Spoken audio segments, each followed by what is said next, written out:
point at Dak To in Kontum Province, 480 kilometers north-northeast of Saigon, the troops head for LZ, Ohio, 32 kilometers to the north. One of the primary missions of this operation is to relocate Montagnard tribesmen from this area to the resettlement camp at Dak To. The men move up through some of the most rugged country of the Central Highlands.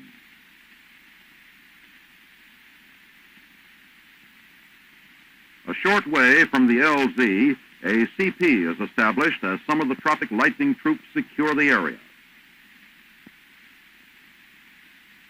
This wilderness area has never before been penetrated by American troops, and reports indicate the Viet Cong are literally holding the Montagnard villagers in bondage, seizing their livestock and crops. More than 1,500 Montagnards will be rescued from the enemy before Operation Longfellow is concluded. 2 days after the start of Operation Longfellow, medevac choppers bring the wounded to the field hospital at Dak To. Emergency treatment is given the patients here only minutes after a wound is received in battle. The medical team at this forward area facility quickly completes its job, and the patient is then carried back to the waiting helicopter to be airlifted to the base hospital. This swift, efficient method of moving the wounded from battlefield to hospital has resulted in the saving of many thousands of lives since the beginning of American participation in the fighting in Vietnam.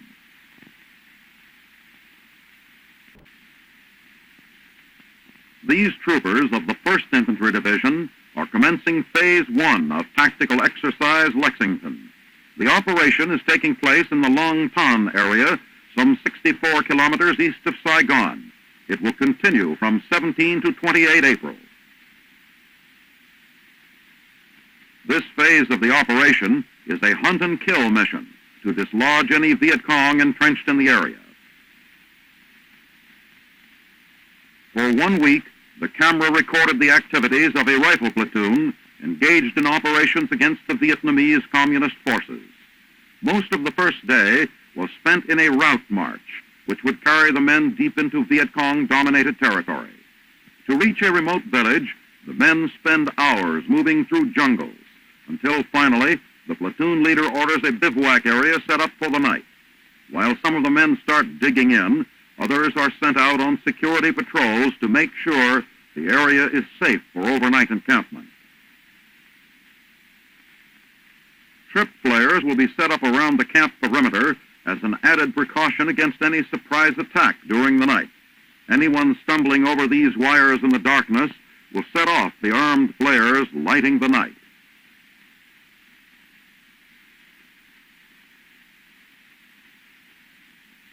But the precaution proved unnecessary. The flares were never fired, and the night passed without incident. The following morning, the 18th of April, the riflemen moved out, sentry dog and all, through the heavy underbrush. Once again, they were headed for the nameless collection of thatched huts in the forest ahead.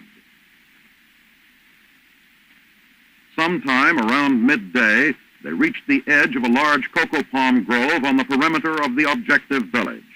Quietly taking up positions in the surrounding cover, the men observed the village for a long time. Failing to spot any armed enemy, the foot soldiers entered the hamlet and interpreters questioned the residents and examined their papers. Following a house-to-house search, the troopers settled back for a badly needed rest. During the course of the morning, they had covered more than 6,000 meters. Most of it was dense undergrowth.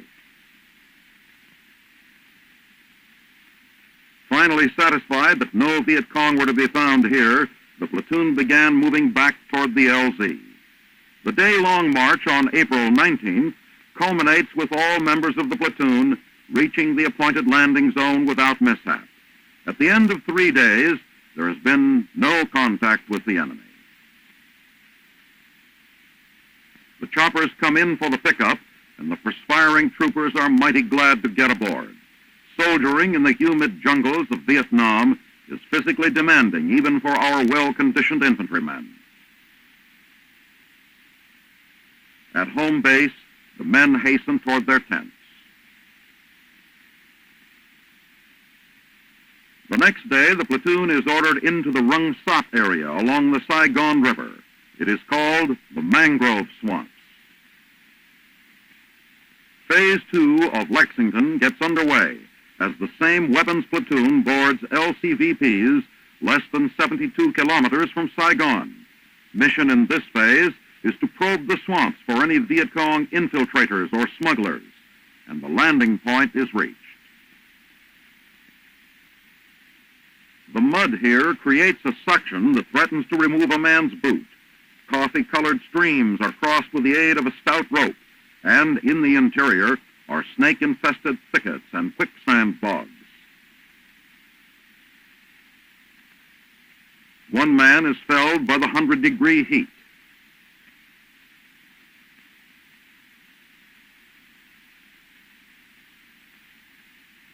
After 4 hours of hunting the enemy, the platoon discovers a trail on high ground, and it is decided to set up an ambush. The infantryman in Vietnam spends most of his time searching for the VC. A radio check is made with other 1st Division units once the trap has been set. Then the watching and waiting begins. The hours are filled with insects and heat and swamp noises. But there are no Viet Cong. The troops start back for the boats and again have to ford rain-swollen creeks. With the deep holes encountered in crossing, the rope is absolutely necessary.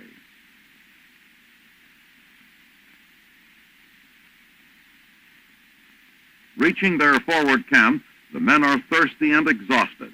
Their water supply had been depleted during the long trip back, and they settle down for the night.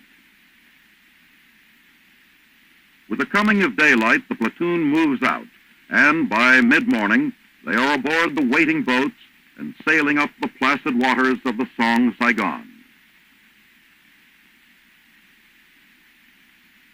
The men begin 2 days of rest. Most of the first day is spent sleeping and airing their clothes. Their weapons are meticulously cleaned.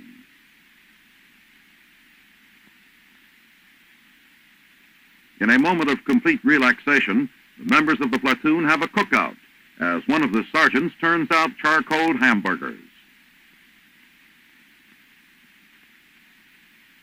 The day is made complete as the mail arrives, and the men munch while getting the word from home. All part of the life of a foot soldier in Vietnam.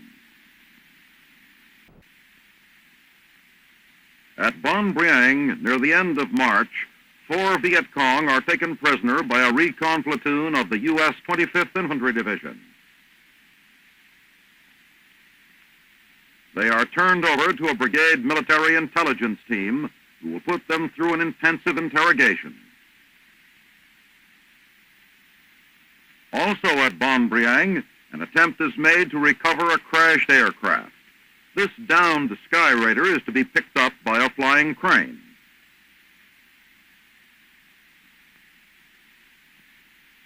Preparations by the crew for the aerial pickup are underway. The flying crane stands by for the signal to begin. Straps are placed at carrying points on the plane to form the harness for the lift. In a cloud of dust, the CH-54 flying crane struggles with its load, but the Sky Raider proves to be unmanageable and crashes back to Earth. At the conjunction of the Song Bay and Song Dong Nai rivers stands the Kai Kai Special Forces Camp. Although fully operational, it is being strengthened in depth by Vietnamese civilian workers, some of whom are shown here making bricks for fortifications. Located 45 kilometers northeast of Bien Hoa, Kai Kai is the early warning outpost of a larger U.S. Special Forces camp, Zam Cut. This plaque is being erected in honor of Zam Cut's former commander. in memory of Captain Leo Michael Donker, killed in action 3 April 1966. Kai Kai, established in February in a Viet Cong-controlled area, is manned by Vietnamese personnel called strikers. They are shown here, lined up for reveille as their company commander selects a patrol. This observation tower symbolizes Kai Kai's defenses. Living quarters adjoin the defense bunkers. Another observation tower, atop a concrete emplacement, is manned by a striker who keeps a watchful eye beyond the perimeter. Emplaced mortars are ready for the VC. Barbed wire lines a ditch in which claymore mines are laid. Concertina wire adds to the perimeter defense. Drums of gasoline, connected to explosive charges, are designed to create a wall of fire around the camp. Kai Kai's defenses are strong and getting stronger.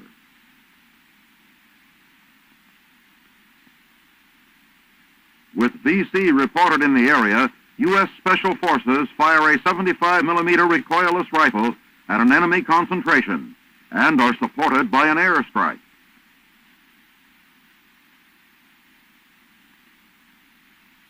U.S. and Vietnamese camp personnel watch the strike. A Vietnamese sampan paddles by in the foreground while Sky Raiders continue the air attack.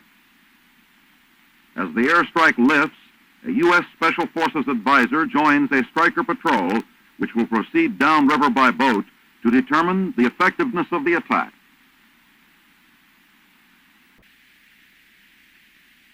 On the banks of the Song Ba River, just outside the town of An Khe, is located the only pure water point serving the 1st Air Cavalry Division and its supporting units. Van-mounted water purification systems are operated by the Army engineers.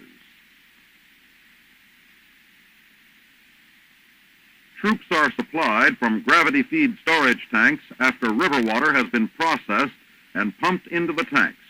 Up to 6,000 gallons of water per minute can be supplied. The wash point, a short distance below the water supply point on the river, is constantly busy. The division vehicles and a host of other items, like these cots, are scrubbed down here. Everything from 5-ton trucks to jeeps and trailers gets washed in the waters of the Song Ba. Sometimes, even those who do the washing take advantage of the cool waters.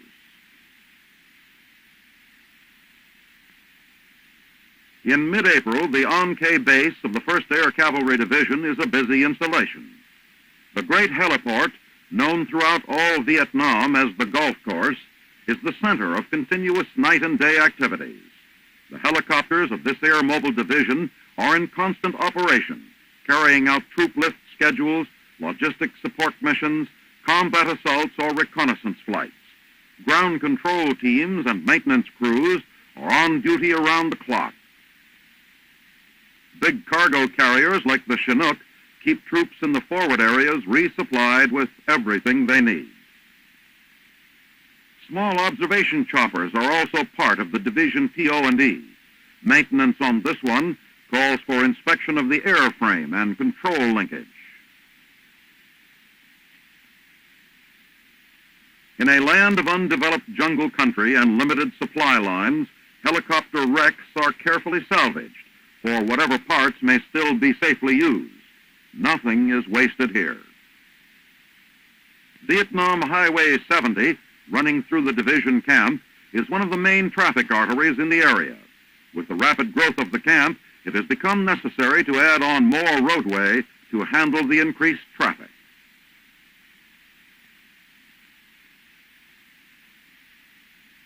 The combat engineers are carrying out the task. The construction of this standard Bailey Bridge is part of the Highway Improvement Plan. The bridge comes completely packaged and, like an erector set, is put together on the spot. As each section is assembled, it is joined to the next and projected across the gully on rollers. Traditionally, the monsoon season will soon be here, and the dust will turn to mud. When it does, the men of the 1st Air Cav will be ready. Cameron Bay is the setting in late April for the first stage in the construction of a convalescent center.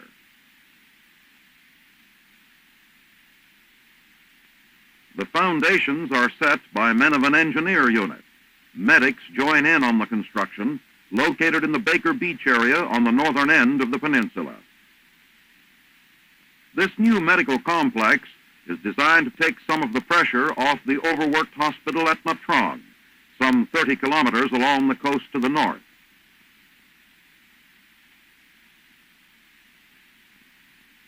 Construction for the entire project is to be 50% complete in June.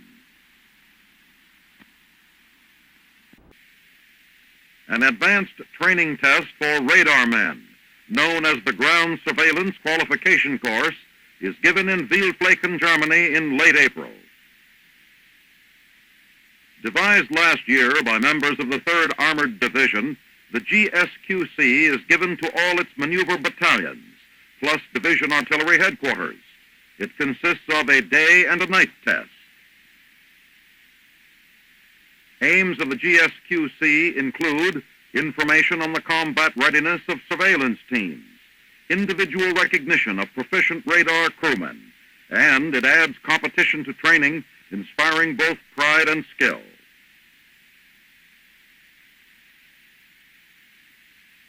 They are tested on their ability to spot artillery, APCs, trucks, jeeps, tanks, and small infantry patrols at distances from 1,200 meters to 8 kilometers.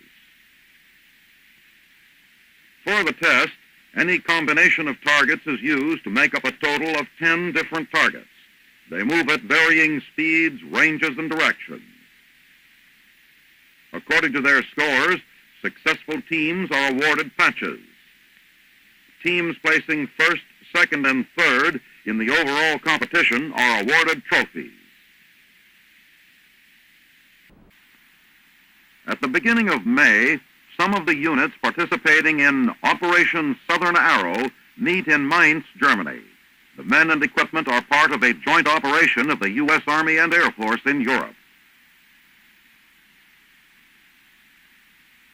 In a preliminary step, troops assemble at the Robert E. Lee Barracks.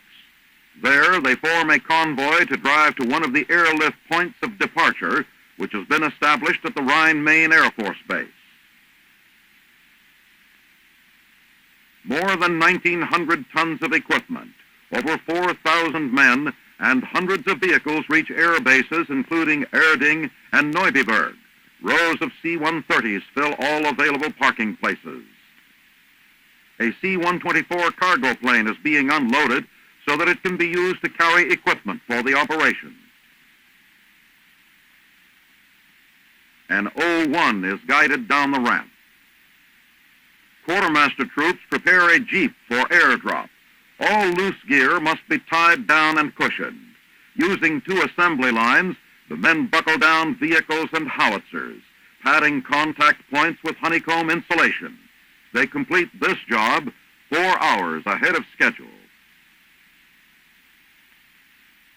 The vast quantity of supplies and equipment are placed aboard the aircraft on schedule.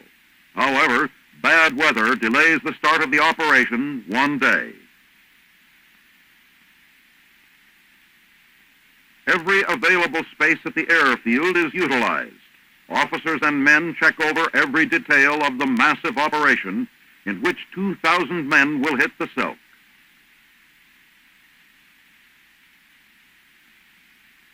On 8 May, the word is go, and the combat-loaded troops line up to board the Air Armada. Over their objective, about 8 kilometers northeast of Leipheim, the jump signal is given. In rapid order, the men clear the jump door. With the C-130s flying at spaced intervals, each air crew is, in effect, a lead crew, must find the drop zone and figure its own releasing point.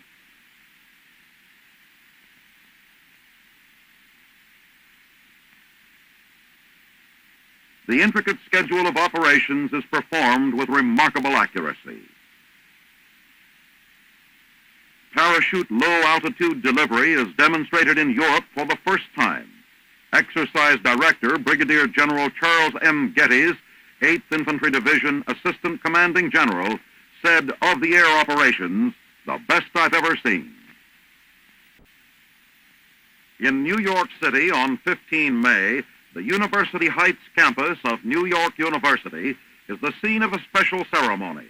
Within the university's renowned Hall of Fame will be installed a bust of Brigadier General Sylvanus Thayer, known as the Father of the United States Military Academy.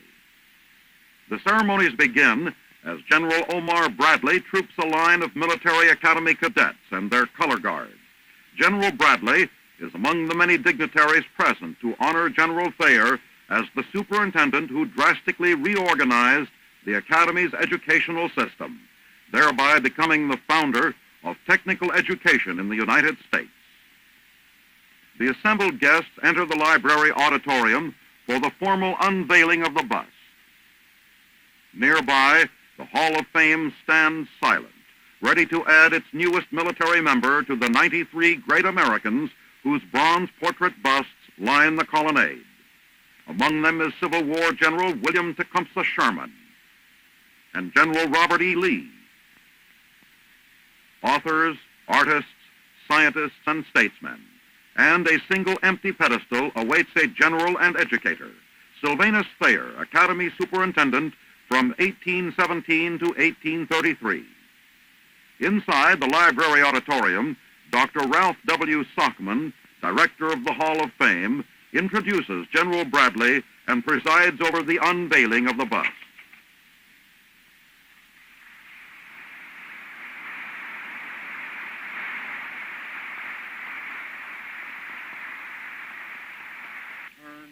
Major General Donald V. Bennett, present superintendent of the Military Academy, delivers the major tribute to General Thayer. He became known as the father of the Military Academy. He became known as the father of the technological schools here in the country, the engineering schools. And he's become known as a great American.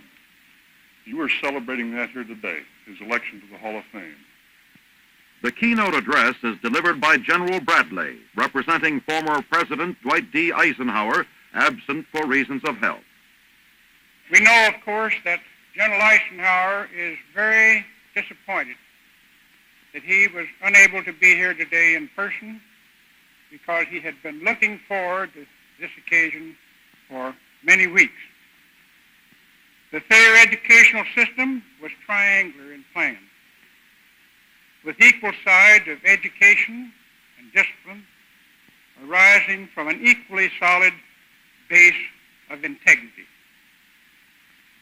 His methodology of rigid entrance requirements to eliminate the unqualified candidates for admission to the academy, the division of classes into small sections with daily recitations on the part of each cadet, and the grades thereon posted weekly, the advancement by merit with a minimum standard below which no cadet could remain, the application of learn by doing, these were entirely new principles in American education at that time. Next, Dr. Sockman makes a special presentation to General Bradley. I have a gift to make to General Bradley. General Bradley, you may think this is a Boulevard watch, but it's not.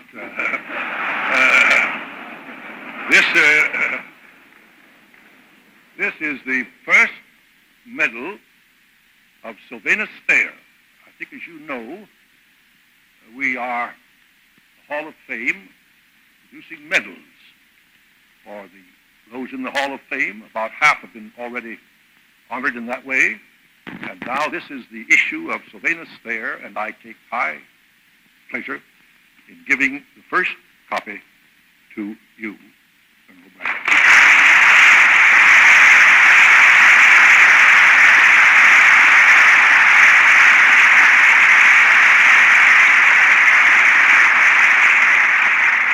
A tape of President Eisenhower's address is played for the audience. In it, he states that General Thayer's ideals of duty, honor, and country can serve Americans today. The ceremonies are climaxed by Dr. James M. Hester, president of New York University, who accepts the bust in behalf of the Hall of Fame and the university. We have all been privileged this afternoon to participate